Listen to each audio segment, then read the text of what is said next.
We will talk Browns again, though, guys. And there was a report from Josina Anderson that came out yesterday. Steve, if you want to take tag here, that the Browns are, quote, potentially open to trading back from the number 2 overall pick in next month's draft. So we're going to play a little game of fill in the blank. Earl, we'll start with you. 2 blanks in this sentence. 2 blanks in the sentence. It would be blank of the Browns to trade down because blank. Floor is yours. It would be effed up for the Browns to trade down in the draft because you need a MFing quarterback. Well said. Yeah, that was wild. We'll go around the horn. Dustin, you're up next, and then we can expand on them. It would be dumb to trade down from 2 because you suck at quarterback. Yeah.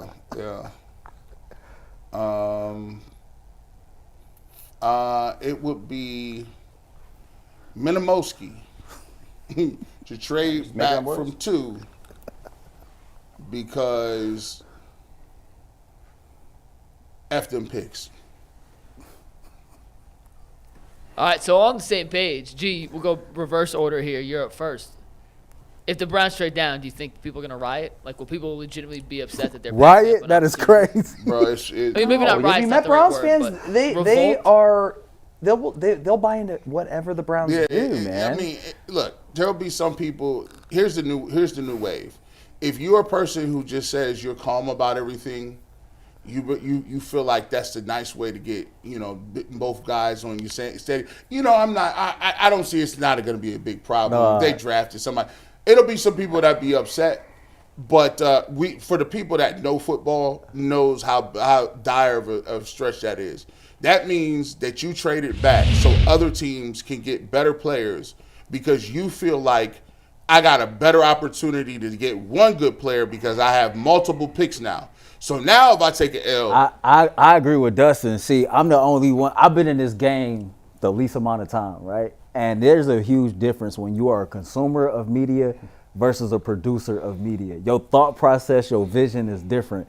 And as just a casual Browns fan, anytime the Browns made a move, I used to talk myself into it. The Browns used to draft players I had never. Barkevious Mingo. Oh, God. When the Browns drafted Barkevious Mingo, I had never heard of Barkevious Mingo, right?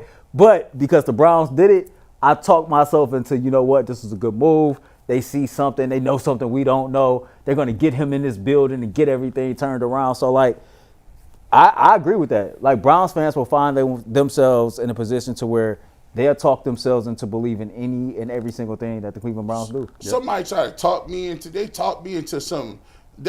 Watch this. You always beware of somebody that say the Browns should just take a lineman, and you ask them what lineman, and they don't know the name. So, what are you talking about? Browns need a guard. What guard? What guard they gonna take? Guard you like? Oh, I don't know. They just need a guard. They need a guard. One. But you tell me, I can't. We don't need a quarterback, and I can tell you which one I want and which one I seen. Like Browns fans will get. Listen, it be state-run media. That propaganda runs tough, boy.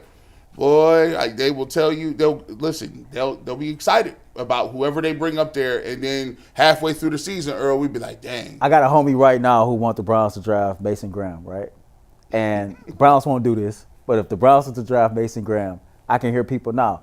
It makes sense. You re-sign Miles, you put him right next to Mike Hall Jr. Now you done fix the pass rush. Isaiah McGuire or Alex Wright is going to develop. Now you got you a solid defensive line. I'm telling you, no matter who they draft, you are going to find yourself in a position of talking yourself into that was the right pick. Smart move, Dustin. Smart move. You always build in the trenches. Smart. Mason Graham, former wrestler. Look what he did to Ohio State. He single-handedly beat Ohio State himself. 6'2", he's a two-gapper, very strong with his hands. He's a disruptor. I mean, he's now he's going to make Alex Wright better. Yeah, I mean, he's going to make Isaiah Thomas and McGuire. I tell you what, this is a whole. You got the talking points down. This is a slam dunk, Dustin. I take a look. You're building the trenches right now, and the Browns, they're not that far off. They're not that. I know they can't score any points, but if you can get teams to score under 5 points a game, the Browns are right there. Is going to make sure that they only score 3. Stop, man. Come on. Come on. Talk ourselves in. Well, I don't want to talk myself. Yeah, I used to, but I've learned, man. Like covering this team long enough will do. It'll make you come to your senses eventually. It's almost like you get older and you talk yourself out of like getting in long-term relationships, and then you just realize, hold on, bro, I can't be doing all this work myself. Yeah, I got to pay all the bills. I got to pay all the car insurances. I got to keep the house clean. Listen, this is ridiculous. I need to give me somebody. If you don't got no quarterback, what are we doing? Do y'all want to talk about Deshaun Watson on next year? I know y'all don't. Do y'all? Because we could do that. What about? His newest TikTok video? You're right. Look, see? I don't want no parts of it. I just want give me my quarterback so we can keep it pushing. So y'all play 2K? Yes. 2K, no. All right. I know all about it, but I don't play it. My brother said Deshaun Watson spent all his VC on tattoos this offseason. Them virtual coins is hard to come by too. Yeah. Them boys, they not. Yeah. I will say this though. When I look at them trading back, I don't think that there is a good enough scenario in which it's going to work out. I think I think what happened with Russell Wilson messed the whole trade market up. There is no trade back. There is no partnership. There's not even a trade for one. Man, when I look at this, let me chime in real quick, Earl, then you guys could let me know what you think. There are two guys in this class that aren't quarterbacks that I think have like elite prospect written all over them: Abdul Carter and Travis Hunter. If you were to trade back, the only way you trade out of two is by ensuring you stay in the top four. Right. Now, maybe the Giants would trade up to try and get ahead of you. If that's on the table, so be it. But after there you go, signing speaking Russ in absolutes Wilson, again, Mikey. What do you say? There you go, speaking in absolutes. What'd you say? Can't miss, or what was the? Yeah, I'm saying looking at the board. There's obviously other guys will be good, but in my uninformed, I'm not a draft nerd. It seems like there's two guys that you can't seem to miss in this draft. It seems that a lot of guys that don't know anything think this about. Yes, this I know. year. That's what I'm telling you. Yeah. I am hand up. I am not a draft. Oh, by the way, I am too. I don't study these. None of us do. I don't either. But you know what I do? 12 hours a day. You know what I do? I defer to guys who's actually been through this process and stay been with there us for 5 minutes because at noon, Greg Cosell is going to break this shit down. Because it's crazy. So listen to Greg. But here's my point. Wait. It's to Mike's point though, because they'll say you're taking a flyer on one of these quarterbacks, but in actuality, you're taking a flyer on Abdul Carter and Travis Hunter. On every player's a flyer. Yep, Yes, there you every go. player's a flyer. But the way I see this, from my 2 cents, you can't trade back past 4 because then you're missing out a chance to either get Carter or Hunter if you don't draft a quarterback. I don't think the Patriots are trading up from 4 to 2. They don't need a quarterback. The Giants just signed Russ Wilson and Jameis Winston. If they thought Shador would be there at 3, I'm not sure they're signing it, so I don't think they're a trade partner now.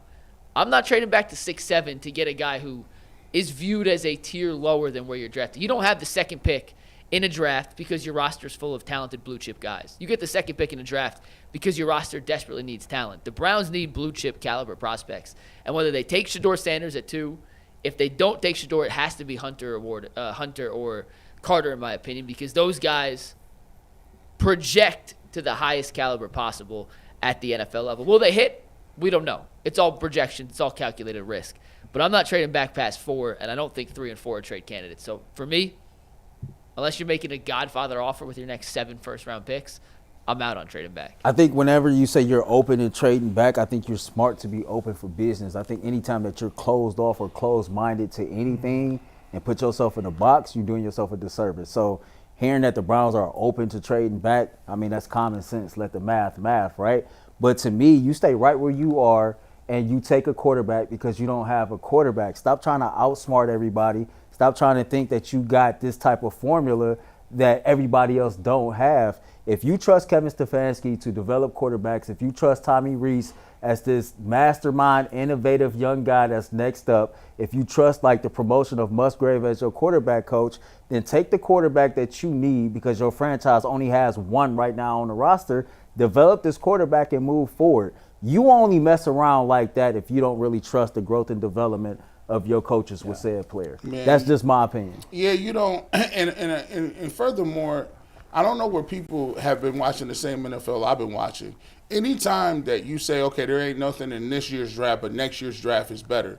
Like, when have you ever seen a consensus number 1 overall pick that somebody at quarterback was there available to take, and they traded the pick. So we all seen it coming into this year. You know how they do at the end of the college season, this projected top 5 class. Quinn Ewers was projected to be the first quarterback off the board. Quinn Ewers might go in the 3rd or 4th round this year. I remember Matt Barkley was going to be the first pick, and then he ended up going in the 4th round. Matt Leinart was supposed to be the first pick, goes 11. Yeah. Jake Locker was supposed to be the first pick, comes back to Washington. He's not as good as we thought he was. Plus, if we do have a generational guy like John Elway or Trevor Lawrence, who turned out to not be generational, or Andrew Luck, or any of these guys, were they open to being traded? No. No one. You're not getting those picks. So if you're we'll just have to pony up and give them 4 number 1s. That don't work for quarterbacks. You don't trade Jordan. You can't trade enough picks in the world. Did the Cavs, were they opening for business when LeBron was on the board? No, they wasn't. You could have offered 70 first It is the picks. most hilarious thing in the world to believe. Let's say hypothetically Archie Manning does turn out to be him, right? That he's that dude. It is the most asinine thought process that somebody else that's quarterback needy and knows that his last name is Manning and he actually checks off all the boxes is going to trade the picks to you so that you can get a guy that's going to change your franchise when they need to change theirs too.